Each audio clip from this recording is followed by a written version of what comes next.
Oi gente, eu sou a doutora Bruna Fazio e estou aqui hoje para falar para vocês um pouquinho sobre uma questão muito importante, bruxismo.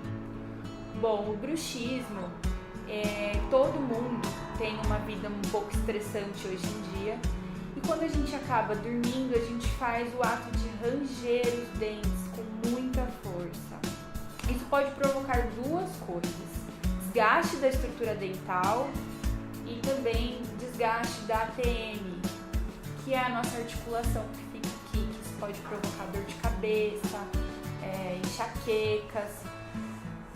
A maneira de a gente controlar esse bruxismo, a gente pode estar fazendo a aplicação de toxina botulínica, do botox no masseter, que é este músculo que fica aqui, ou a plaquinha, que é uma plaquinha de acetato, ela é durinha, que o paciente coloca toda noite e dorme todas as noites com essa plaquinha. O que ela vai promover? Uma estabilidade da TM e vai evitar o desgaste da estrutura dental.